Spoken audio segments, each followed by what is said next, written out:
স্থানীয় সরকারের নির্বাচন থেকে এমপি ও মন্ত্রীদের আত্মীয় স্বজনদের সরে দাঁড়ানোর নির্দেশ দেওয়া হয়েছে। আগামীতে এই বিষয়ে সতর্ক থাকার আহ্বান জানান আওয়ামী লীগ সাধারণ সম্পাদক ওবায়দুল কাদের। ওবায়দুল কাদের বলেন, স্থানীয় নির্বাচনে এমপি মন্ত্রীদের আত্মীয় স্বজনদের মধ্যে যারা নির্বাচনে অংশ নিচ্ছেন তাদের তালিকা তৈরি করা হচ্ছে।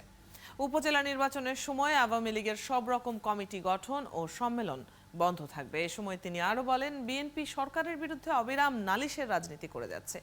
জনগণের দল হিসেবে বিএনপি গ্রহণযোগ্যতা হারিয়েছে।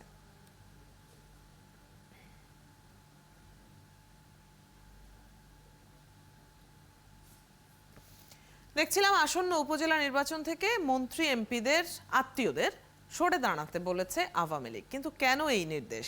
আলাপ করে চলুন। আমাদের সাথে আছেন আওয়ামী লীগের সাংগঠনিক সম্পাদক এস.এম. কামাল হোসেন। আপনাকে স্বাগত জানাচ্ছি সংবাদ বিস্তারে। উপজেলা নির্বাচনে কোনো প্রতীক রাখা হয়নি, তার মানে বলা চলে উন্মুক্ত রাখা হয়েছে। সেই হিসাবে যে কেউ তো প্রার্থী হতেই পারেন। জানতে চাই, কোন বাস্তবতায় আওয়ামী লীগের পক্ষ থেকে মন্ত্রী এমপিদের যারা প্রার্থী, যারা আত্মীয় স্বজন, তাদেরকে সরে দাঁড়াতে বলা হলো? অদিতি, আপনাকে ধন্যবাদ। আপনার মাধ্যমে ৭১ টিভির দর্শক শ্রোতাদের ধন্যবাদ জানাই। বঙ্গবন্ধুর তনয়া জননেত্রী শেখ হাসিনা, যিনি গণতন্ত্রের মানুষকে নয়, গণতন্ত্রকে প্রাতিষ্ঠানিক রূপ দিতে চায়, যার নেতৃত্বে সামরিক শাসকদের হাত থেকে গণতন্ত্র পুনরুদ্ধার হয়েছে। জননেত্রী শেখ হাসিনা বিশ্বাস করে, আমার ভোট আমি দেব, যাকে খুশি তাকে দেব। এবং জননেত্রী শেখ হাসিনা একটি প্রভাবমুক্ত, একটি অবাধ, সুষ্ঠু, নিরপেক্ষ নির্বাচন চান, যাতে জনগণ তার পছন্দমতো প্রার্থীকে ভোট দিয়ে তার প্রতিনিধি নির্বাচিত করতে পারে। সেই লক্ষ্যকেই সামনে রেখে এবারের উপজেলা নির্বাচনে জননেত্রী শেখ হাসিনার নির্দেশনা অনুযায়ী আমরা, আমাদের দলের সাধারণ সম্পাদক আমাদেরকে জানিয়েছেন যে নির্বাচন প্রভাবমুক্ত রাখার জন্য, নির্বাচন সুষ্ঠু নিরপেক্ষ হওয়ার জন্য, যাতে আমরা সংসদ সদস্য এবং মন্ত্রীদের সন্তান সহ নিকটাত্মীয়রা যাতে এই নির্বাচনে অংশগ্রহণ না করে, এটা আমাদেরকে এই নির্দেশনা দিয়েছেন। এবং আজকেও আপনি দেখেছেন সাংবাদিকদের প্রশ্নের উত্তরে আমাদের দলের সাধারণ সম্পাদক সুস্পষ্টভাবে বলেছে যে এই নির্বাচনে মন্ত্রী এমপিদের স্বজনরা, নিকটাত্মীয়রা যাতে নির্বাচনে অংশগ্রহণ না করে তাদেরকে আহ্বান করেছেন। না, কিন্তু উপজেলা নির্বাচনের প্রার্থিতা প্রত্যাহারের শেষ দিন তো 22 এপ্রিল। এখনো মন্ত্রী এমপির স্বজনরা মাঠে, আমরা যেমনটি দেখেছি। এতে আওয়ামী লীগের নির্দেশনা উপেক্ষিত হচ্ছে কিনা, আর বিষয়টি কেন্দ্রীয়ভাবে নজরদারি বা তদারকি কিভাবে করা হচ্ছে? আমরা দায়িত্বপ্রাপ্ত সাংগঠনিক সম্পাদক এবং ওই বিভাগের দায়িত্বপ্রাপ্ত নেতারা আমরা সবার সাথেই যোগাযোগ করেছি। যারা নির্বাচন করতেছেন, যাদের স্বজনরা, তাদের সাথে যোগাযোগ করে আমরা আমাদের প্রিয় নেত্রী বঙ্গবন্ধু তনয়া জননেত্রী শেখ হাসিনার এই মেসেজটা তাদেরকে জানানোর চেষ্টা করছি। এবং 22 তারিখে প্রত্যাহারের শেষ দিন, আমরা সেই দিন পর্যন্ত অপেক্ষা করব। তার পরবর্তীতে বঙ্গবন্ধু তনয়া জননেত্রী শেখ হাসিনা আওয়ামী লীগের সভাপতিত্বে 30 তারিখ আমাদের কেন্দ্রীয় কমিটির মিটিং হবে।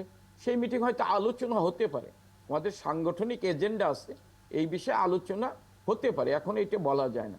আমরা হয়তো পরবর্তীতে বঙ্গবন্ধু তনয়া জননেত্রী শেখ হাসিনা যে নির্দেশনা দেবেন এই ব্যাপারে, সেইটাকে আমরা বাস্তবায়নের জন্য মাঠে কাজ করব। দেখা যাচ্ছে বিএনপি উপজেলা নির্বাচন বয়কট করলেও বিএনপির স্থানীয় নেতারা এই নির্বাচনে অংশ নিতে ইচ্ছুক। বিভিন্ন স্থানে তারা প্রার্থীও হচ্ছেন। তো স্থানীয়ভাবে বিএনপি নেতাদের অংশগ্রহণের বিষয়টিকে আপনারা কিভাবে দেখছেন? আমরা ধন্যবাদ জানাই যারা নির্বাচনে অংশগ্রহণ করছেন। দেখেন, এই নির্বাচনটা আমরা কেন প্রতীক দেইনি? প্রতীক এই কারণে দেই নাই যে নৌকা প্রতীকের একটি জনপ্রিয়তা আছে, এবং পাশাপাশি উন্নয়ন, সমৃদ্ধি, শান্তির প্রতীক বঙ্গবন্ধু তনয়া জননেত্রী শেখ হাসিনারও মানুষের কাছে জনপ্রিয়তা, আস্থা দিনে দিনে বৃদ্ধি পাচ্ছে। এই দুয়ের সংযোগে যদি কাউকে নৌকা প্রতীক দেওয়া হয়, তাহলে সেইখানে নির্বাচনে অনেক সময় প্রভাবিত হয়। এই কারণে স্থানীয় সরকার নির্বাচনে যাতে সমাজে যারা যেন সামাজিকভাবে প্রতিষ্ঠিত, অনেক সমাজসেবক আছে, ভালো লোক আছে, আমাদের দলের ভিতরে অনেক সময় মনোনয়নের ক্ষেত্রে আমরা হয়তো দুঃসময় ত্যাগী লোকদের মনোনয়ন দিয়ে থাকেন বঙ্গবন্ধু তনয়া জননেত্রী শেখ হাসিনা। সেই ক্ষেত্রে দলের অনেক, আমরা এক একটা উপজেলায় 5 জন 7 জন করে এইরকম ত্যাগী দুঃসময় নেতারা আছে। তারা আমরা যদি প্রতীক না দেই, তাহলে তারা জনগণের কাছে যেমন জবাবদিহিতায় বিশ্বাস থাকবে, এবং জনগণও তাদের আস্থাভাজন নেতাকে নির্বাচিত করতে পারবে। এবং এটা আমার ব্যক্তিগত মতামত, যে আমরা উপলব্ধি করতে পারবো, বুঝতে পারবো যে আমার ওই তৃণমূলের নেতাকর্মীদের কার জনপ্রিয়তা বেশি। আমাদের মূল লক্ষ্য হচ্ছে, নেত্রীর নির্দেশনা হচ্ছে নির্বাচন অবাধ, সুষ্ঠু, নিরপেক্ষ করার জন্য এবং জনগণের অংশগ্রহণ এই নির্বাচন।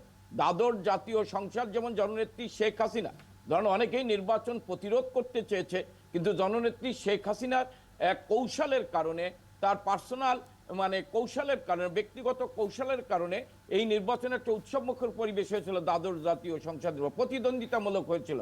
এবারও বঙ্গবন্ধুর তনায় আমি মনে করি আমাদের কার্যনির্বাহী কমিটির সিদ্ধান্তের আলোকে প্রতীক না দিয়ে সবাই, দলের সবাইকে নির্বাচনের সুযোগ দেওয়ার মধ্যে দিয়ে এই নির্বাচনে জনগণ তার পছন্দ মতো প্রার্থী বাছাই করতে পারবে এবং জনগণ উৎসবমুখর পরিবেশে ভোট দিতে পারবে।